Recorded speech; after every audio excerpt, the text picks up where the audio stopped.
కాలు శ్రీనివాసులకు ఘన స్వాగతం పలికిన ఎన్డీఏ కూటమి సభ్యులు అనంతపురం జిల్లా రాయదుర్గం ఎమ్మెల్యేగా అఖండ విజయం అందుకుని మొట్టమొదటిసారిగా రాయదుర్గానికి విచ్చేసిన ఎమ్మెల్యే కాలు శ్రీనివాసులకు టీడీపీ, జనసేన, బీజేపీ నాయకులు, కార్యకర్తలు, ప్రజలు పెద్ద ఎత్తున ఘన స్వాగతం పలికారు. స్థానిక ఆర్ఎండ్బి అతిథి గృహం నుండి వినాయక సర్కిల్ మీదుగా బళ్ళారి రోడ్డు ఎన్టీఆర్ విగ్రహం వరకు పెద్ద ఎత్తున విజయోత్సవ ర్యాలీని నిర్వహించడం జరిగింది. అడుగడుగున అభిమానులు క్రేన్ల ద్వారా గజమాలతో ఎమ్మెల్యే కాలువను ఘనంగా సన్మానించడం జరిగింది. సందర్భంగా కాలు శ్రీనివాసులు మాట్లాడుతూ రాయదుర్గం చరిత్రలోనే ఇంత పెద్ద మెజారిటీ అందించిన రాయదుర్గం ప్రజలందరికీ తాను రుణపడి ఉంటానని పేర్కొనడం జరిగింది. రాయదుర్గం అభివృద్ధికి అన్ని విధేలా తాను కృషి చేస్తానని ఆయన హామీ ఇవ్వడం జరిగినది. ఈ అపురూపమైన విజయం మనకు సాధ్యమైంది. నేనొకటే మీ అందరికీ మాట ఇస్తా ఉన్నా, దేవుడు నాకు ఎంత శక్తినిస్తే అంత శక్తిని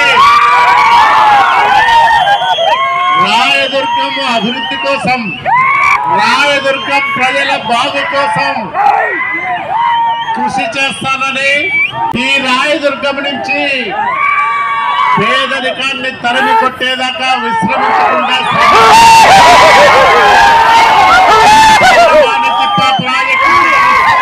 తీసుకొస్తానని, ఆంధ్రప్రదేశ్ రాష్ట్రంలోని అభివృద్ధికి చిరునామాగా మారుస్తారని మీ అందరికీ మాట ఇస్తూ మీ అందరి దగ్గర కూడా సెలవు తీసుకుంటున్నా.